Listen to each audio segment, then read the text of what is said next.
Ayun. So, good evening guys. Ngayon po ay Thursday, January 22, 2026. Okay, so nag-bounce si index natin. Akala ko abot pa tayo dito sa 6,200 levels dito sa MA20. So, may big news na naman sa US market and nag-flip-flop si Donald Trump. So, kaya po tayo nag-bounce. Binawi niya yung tariffs na sinasabi niya sa Europe. Ewan kung ibabalik niya ulit. Ayan, pabalik-balik siya ng statement. So sabi niya is meron yata siyang proposal na draft para doon sa pag-take over niya sa Greenland. Kaya majority kahit crypto natin, nagulat din ako pagising ko, malakas ulit yung galaw nila. Yan, nagre-recover na ulit yung mga crypto assets natin. So US stock, syempre malakas yung bounce kagabi. Tapos yung futures na pinapakita nila, okay na naman, di ba? So maganda ulit. European stocks, okay na naman. At saka majority Asian markets kasama si Philippine markets, nag-akyatan din po siya. Ayan. So yan yung pinakakwento natin for today sa global market. So nag-up tayo, nag-bounce ulit. Good. So 1.08%. Yung galaw, 6,398.6. So most likely on the way tayo sa 6.5 kapag walang lumabas sa mga bagong negative news sa market natin sa global market. So 4.5 billion yung net foreign buy natin plus another ilan to 284 million. So halos 300 million. So ibig sabihin halos 4.8 billion yung foreigners na nandito sa market natin. So yan yung nagtutulak sa galawan natin. Okay? So hopefully dire-diretso yung net foreign buy para kahit papaano is gumalaw pabalik sa dito sa bandang taas yung galawan ng markets po natin. So maraming nagberde for today. So nauna sa market natin si SPNEC. Ayan. So safe move daw yung ginawa ni Pangilinan, di ba? May-ari ng Meralco, yung kanyang SPNEC na stocks para ma-segregate kay Solar Philippines, di ba? Kasi syempre, ang mindset natin, Solar Philippines, under niya is SPNEC. Pero ito, di ba, majority ng stake hawak na ni Meralco, di ba? Si MGen. So, papalitan yung pangalan niya. Hindi ko pa nakita kung kailan. Yung disclosure lang kanina umaga, kaya pumitik siya. So, dumistansya daw siya doon sa negative news kay Libiste kasi mainit siya eh. So, papalitan siya ng MGen R. Ayan. So, yun po yung catalyst kaya siya pumitik for today's trading. So, nag-up siya ng 15.04%. Ayan. So, ganda ng galaw niya. Lakas. So, out of the blue, okay, nabuhay ulit. Takot na takot pa naman tayo dito ng mga nakarang araw kasi nag-gap down. So, meron siyang 14.34 million net foreign buy. So, may nagtulak ng price. So, yun yung pinakakwento natin sa kanya. And then, Macro Asia, okay, nagulat ako, pumitik din siya. So, nag-up siya ng 9.15%. Mabot din to ng more than 10% kanina, di ba, bago mag-pre-close yung market. So, meron siyang 1.09 million net foreign sell. So, yung catalyst naman niya, meron pala siyang mining-related na hawak o business. So, related sa nickel, di ba? Mga mining sa nickel, si Macroasia. Kaya siya umakyat.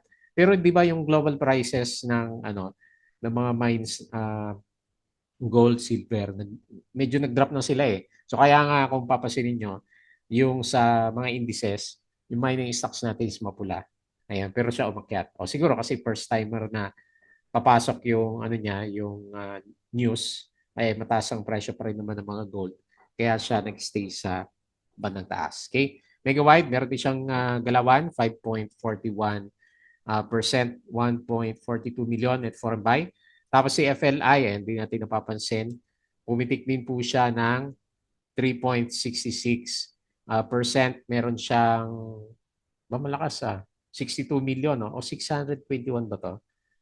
Okay, silipin natin. Para malaki 62 million net foreign buy. Tapos si Shell PH, nabubuhay ulit, mukhang pipitik ulit.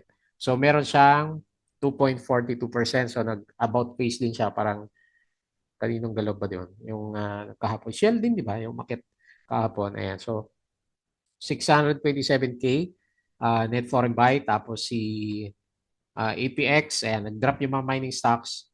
APX minus 3.82% and meron siyang 2.65 million net foreign buy. Okay? So yun po yung mga pag-uusapan natin. Maganda pa rin yung galaw ng market natin. Disclaimer pa rin sa mga bago sa channel natin.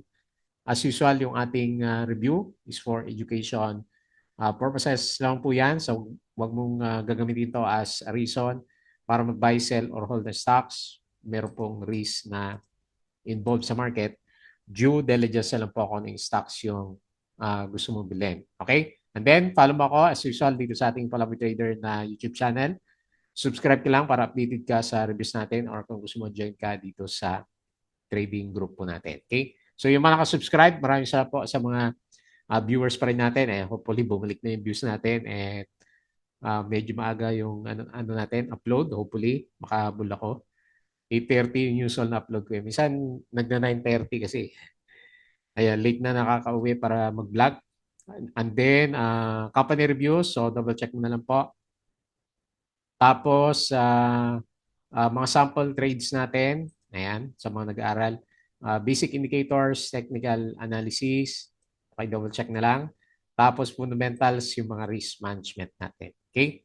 O PSE, stock market studies din. So, sa mga gusto naman sa crypto, follow mo lang po ako dito sa ating Palaboy Trader Crypto ko to. Kailangan bumalik sa So, Sol, bumabalik na. So, subscribe ka lang para updated ka din sa mga cryptos news natin.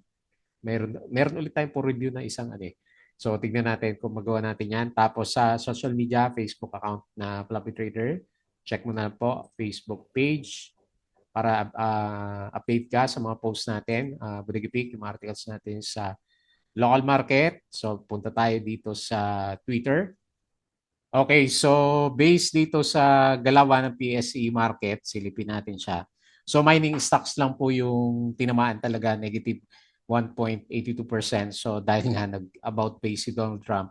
So yung global prices, ayan. So hopefully hindi ka naka 100% sa mining stocks kasi yung iba medyo nagpo-pullback. Pero syempre pag may negative news na naman, buhay na naman yung mga minero natin. So ang nanguna dito is yung mga big caps, holding firms yung binalikan nila at saka yung finance natin. So 1.27 at saka 1.02%. So halos 1% yung average.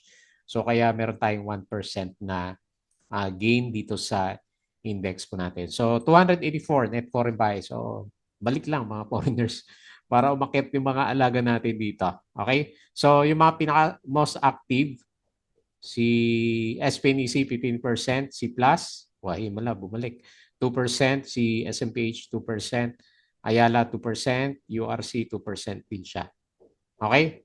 Meron ding mga nag-drop dito, yung mga decliners. Wala yata dito sa post ko. Anyway, RCR yung lumalabas dito at saka si APX yung malakas yung drop sa mga merong volume. Okay, so SPNEC ito na po yung pinaka-catalyst. Okay. May hawak ka ba? So maraming natakot noon sa drop dahil nga doon sa alam mo na pag politics involved. So board has approved the change of its corporate name to MGen Renewable Energy with a few new stock symbol MGen R as part of Meralco's PowerGen Group's branding strategy. Okay? So Macro Asia, so nag-update siya. MVP backed SPNEC to become MGen Renewable Energy Holdings. So the timing also matters because Solar Philippines related issues have been in the news and anything linked to that name tends to spook investors. So magaling si Mr. MVP. Ayan, damage control. Ayan, gold pullback from record high. So ito na yung catalyst natin ngayon. Bakit maganda yung mga stocks? President Donald Trump withdrew threat to impose tariffs on European nations. Okay? So ito yung mga losers natin sa close. Sina RCR, APX, OGP, FNI, Home, ayan, PRIP, drop na rin siya. Tapos si Haven, Tech. Ayan. Pero mga minings, APX, OGP, FNI yung kaya na negative yung index nila. Macro Asia, so ito naman yung pinaka-catalyst natin kay MAC through its wholly owned subsidiary Mining Corporation, may mining pala si Macro Asia, can now proceed with development and operation of its Infanta nickel project in Brooks Point, Palawan, following regulatory clearance from Mines and Geosciences Bureau of the DENR. Okay? So gets approved for Infanta nickel projects, which is very significant kasi kung ngayon pa lang siya mag-umpisa ng malakas na mining sa nickel, very good kasi mataas ang price. Mataas pa rin man. Nag-pull back pero mataas pa rin naman yung prices niya. Share buyback ng metal. Yan. Share buyback si SM. Tapos si SMPH, ganoon din, share buyback. Stalsco on tech preferred shares.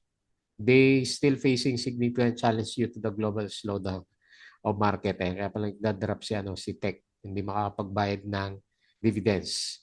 Ali share buyback, mining, Aslag, up to 3 billion capex for Nueva Ecija. And si Meg completed 1.5 billion Mactan entering MICE sector sa Cebu, Mactan Expo. So NGCP to build 11.6 billion Claver Siargao interconnection. Okay? So sa first half, okay na. Mas malakas pa pala tayo first half. Nag 1.23% yung index. So sa mga movers yata to, dito yung mga blue chips. Si movers natin, ano ba yung stock to? Imperial. Ngayon ko lang nakita. So SPNEC, ayan. So yung mga may volume is, Medic na buhay din siya, 6%. Tapos si MAC, 3%. All HC, 3%. Bell, 2.94%. So sa mga losers, mga penny stocks itong nasa unahan. Si Tech, minus 4%. APX, minus 3%. Tapos si OGP, hindi ko nakita. Si Mrs. G, minus 2.52%. Okay? Aslag, yan yun. PNX, okay, ito naman isang bad news. Sales company has no unappropriated retained earnings and unable to declare payout and any cash dividends for any class of shares. Ayan, lugi. Okay. PNX yan.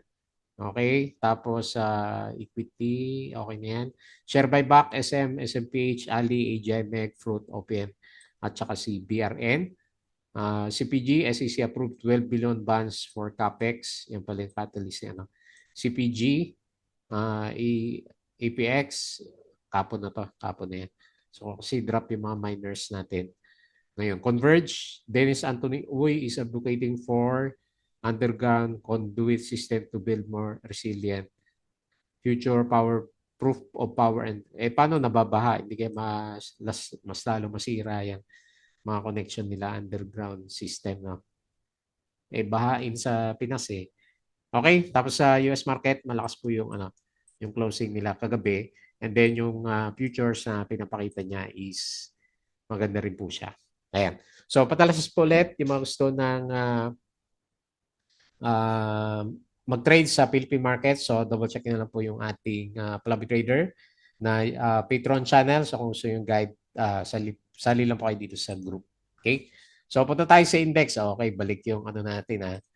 So, flip-flops. Pero kilala naman natin si Mr. Donald Trump. Pag hindi niya nakuha yung gusto niya, pabalik-balik siya doon sa kanyang tariffs. Pero as of now, okay, accept natin. Yung kanyang tariffs is babaguhin niya yung mga rules niya. So, dahil dyan, malaki yung chance na mag-retest tayo dito sa 6.5. Kahapon medyo bearish ako sa kanya kasi nga tariffs na naman, di ba? So, anyway, then good is good, di ba? So, maganda yung galaw ng RSI ulit, nabuhay, and then hindi pa nagre-recover yung itsura ng MACD formation kasi nag-drop yung MACD niya. Ayan, balik ulit tayo sa taas. So, hopefully 6.4 na bukas, 1% up, and 284 million net foreign buy. So, sa mga winners, so SPNEC, yun ang una dito. Ayan, biglang nabuhay si SPNEC. 15%. Good news para sa mga may hawak sa kanya. 14 million yung yun. Laki din, no? Net foreign buy. So, Macro Asia, yung next, we breakout yung alaga natin. 9%, tapos si Megawatt, 5.4. Ganda rin pala yung setup ni Meg. Okay? Megawatt, rather. Tapos si FLI, nagulat din ako. Ayan. So, gumanda na pala yung nito. Nagbe-breakout na rin yung trend. 3.6%. So yan nakita natin mga movers. All HC, ayan. Trap naman kasi itong si All HC. Si Bell, walang volume. May volume na lang hanap tayo. Shell PH, ayan. So ito, tingnan natin kung Parang didiretso to bukas eh. 2.42%. Sino pa? Cebu, 2.29 plus. Nasa ilalim. SMPH, 2%. Double Dragon, ito medyo marangkada si Double Dragon na. So 2%, 2% lang, no? Bukas kaya. Ayan, abangan natin yan. SCC, 1.94, so tutuloy na. Close the gap. Bloom, 1.9. Andap.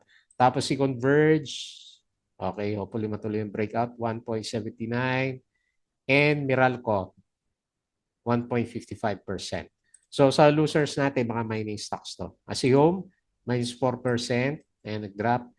Tapos si EPX, minus 3.8. Tapos, sino pa? FNI, minus 3.26. Si Tech, walang volume. Si OGP, minus 2.5. Ayan, pullback lahat. Mga mining stocks, PX, minus 1.97.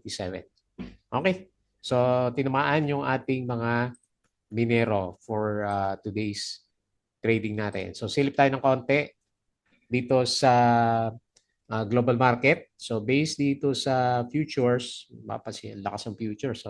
So S&P 0.61, Dow Futures 0.39, si Nasdaq Futures 0.87, and then si Russell pala to. Ayan.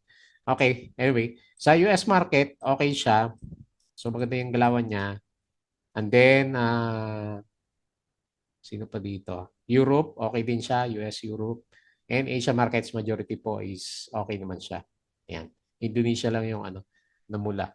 So dito sa crypto, balik na tayo. Napasell ako nung di ba sabi sa inyo may problema kasi yung yung Probit na platform. Ayan, i-announce ko ulit kasi na-blank ko siya eh. So kung meron kayo, may na-receive tayo na notice na may regulatory issue. So pinag-withdraw na. Pinag-withdraw naman. Ayan, naka-withdraw naman tayo. So, hanap tayo ibang platform. Balik ba kay BNB? May bago na naman inano ang SEC, si Coinbase. Nakaban na. Ayan, halos lahat na yata. Wala na, So, doon na lang tayo sa Maya. Kay Maya na lang at saka kay GCash at saka kay coins.ph. Ayan, yung mga legit sa Pinas. Kaya kasi hindi maganda mag-trade doon, no? Ang babagal ng ng galawan tapos mataas yung yung mga charges tapos hindi sakto yung mga prices, 'di ba? Medyo lugi ka doon kapag trading yung habol mo. Ayan. So anyway, unless long term ka, 'di ba? So, Bitcoin pabalik ulit sa 90K. Nag-90K to kanina eh. 89K siya. Ethereum 2.9K. BNB 893. XRP 1.95. Tapos si Sol 129 ulit. Si Dodge 0.13. Ayan. Pabalik na ulit yan. Kasi nawala yung negative news ng market. Okay? So dito tayo sa trending stocks. Okay, so unahin natin si SPNEC. Panalo pala to si SPNC natin. Ayan. So yun na po yung pinaka-catalyst natin. Lakas ng sipa. Ayan. So maraming naka-exit kasi nag-break dito sa resistance eh. So dito ko na siya ilalagay. Hopefully ma-retest natin yan bago siya magkaroon ng kung meron man siyang pullback pa na gagawin kasi hindi na raw siya related dun sa hinihiwalay siya kay Solar Philippines at mapapalitan na yung pangalan niya. So hopefully mas maganda nga yan kung hindi siya involved doon sa mga projects na hindi nagawa, yung mga government projects na hindi nagawa ni Mr. Libiste kasi pinagmumulta siya na 24 billion. Di ba? Nung nag-uli tayo nag-usap, kung kasama si SPNEC, malaki impact sa kanya, di ba? So hopefully, yun yung mas malinaw na explanation siguro. So papalitan yung pangalan niya. Okay. So tingnan natin kung makatulong yan for the coming few days. Pero as of now, syempre, yung sentiment sa kanya, yung sentiment is nasa kanya. So nag-close siya ng 1.3, up siya ng 15.04% and 14.34 million. Biglang may net foreign buy. So may sumipa din dito last time. So hopefully ganito yung gawin niya bago siya magkaroon ulit ng mga kung meron man siyang pullbacks pa na malalakas for the coming few days. Okay? So ito yung catalyst kay SPNEC. Next, Macro Asia. Tagal din hindi gumalaw nitong si Mac eh. Halos ibenta ko na lahat na shares ko dito sa kanya kasi ang bagal ng yung galaw niya, di ba? So since May last year, di ba? So halos 6 months na nagko-conso si Macro Asia. Although nag-higher low siya, ang bagal ng galaw niya, di ba? So and then ngayon nagkaroon siya ng catalyst. Ayan. So tignan natin kung yan yung inaantay natin na breakout para mag-retest dito sa mga previous resistance area. Okay, so meron tayo resistance malapit dyan. Oh, yan. Tama. Ito yung pinakamalakas na resistance area niya. Ito dito sa kaliwa. Okay, hopefully umabot tayo dyan bago siya mag-form ng higher low formation. So dahil dyan, nag-overbought siya ng 74.59% dito sa RSI. So, yun, bumalik na. Okay, yan na ba? Earnings-wise, okay naman siya eh. Kaya inano ko din kung bibitawan ko to si Mac, okay naman yung yung earnings niya tapos nagko-console, di ba? Eh, ang galawan ngayon, yung mga kagaya ni na Lodi, di ba? Yung mga nagko-console sa ilalim, biglang pinipitik ng mga ng mga traders natin. Ayan. So, anyway, hopefully, good catalyst yung kanya nickel mining kasi sasabay siya sa hype ng mga mining stocks natin. So nag-close siya 5.01. So nabubuhay yung RSI at saka MACD 9.15% tapos 3.89 million net foreign buy. Okay, meron din siya konti. Next, mega-wide. Ayan, tagal na natin hindi na pag-usapan to. So bumabalik siya. So ito na ba yung third try natin dito? Sa 3.6 which is parang ganun na nga yung gustong gawin nitong si Megawin natin kasi breakout ng konti yung niya, yung price action niya dito. Okay? So high chance lalo na may volume. So maganda rin yung itsura ng RSI natin, di pa overbought. And maganda rin yung recovery ng MACD formation natin. So nag-close 3.3, 5.41% up and 1.42 million net foreign buy. Okay? So next si FLI. So although hindi naman hindi man siya masyadong explosive pero yung trend niya baka ito na rin kasi di ba nagko-conso and then nagta-try na mag-breakout yung price action. Hindi pa siya naka-breakout eh. Pero kung titignan mo yung overall picture niya, ascending triangle din siya. Ayan. So ito na rin yung third try niya dito sa malapit sa 0.9 o bago magpiso yung pinaka-price natin sa kanya. Ayan. Hopefully, yung catalyst niya, ayan yung yung trend ay inaantay ng mga may-ari ng FLI. So, okay yung RSI at saka MACD and okay din yung price action. So, nag-close siya 0.85, 3.66%. Meron siyang 6.21 million net foreign buy. Okay? Next, APX. So, representative na lang to ng mga nalaglag na mining stocks. Okay, so silip muna tayo sa gold. Malaki ba yung yung drop? Hindi, bumawi siya Okay, bukas naman. Mining naman ulit bukas Nag-doji pala yung yung candle niya kahapon. Ayun. Hataw siya ulit. Overbought na kasi. So, malay mo, balik ulit tayo bukas sa mining stocks lalo na Friday na naman, di ba? Anyway, kung negative pa rin siya sa sentiment bukas, o po hindi double Dow G yung lalabas doon, tweezer tops. Caesar's tweezer top, tweezer top. Hopefully, magre-test lang tayo malapit sa kasi malalim yung pinaka-support niya Dito, MA9, MA9. Okay. So, ganyan lang muna. Lalagay ko sa kanya. And then, bumalik ba siya sa ilalim? Okay. So, ang pinaka-support pala malapit dito sa 14 pesos. 14.2. Okay? So, ganyan lang muna. Nasa taas pa naman. So, malay mo, may galawan ulit. Pag nag-close na maganda yung gold prices mamaya, then alam mo na galawan natin mining stocks Friday. Pero pag namula, profit taking pa rin dito. Okay, so nag-close 15.12 minus 3.82% and 2.65 million net foreign sell. Uptrend pa rin naman. Siyempre, panalo pa rin naman yung mga mga holders natin dito kay APX. And okay, so yun lang muna yung ating review. So Friday at wala sa overbought si PSE, hopefully blue chips at saka mining yung gumalaw for tomorrow's trading po natin. Okay? So, yun lang muna bago tayo close. Please don't forget to subscribe dito sa ating Palaboy Trader na YouTube channel. Join ka lang sa group. Crypto to, follow mo na lang Facebook account, Facebook page, Butikipik, Twitter, and Patreon sa susunod guide. Sali lang po kayo sa group natin. Okay? So, yun lang. Maraming salamat. Kita ulit tayo bukas.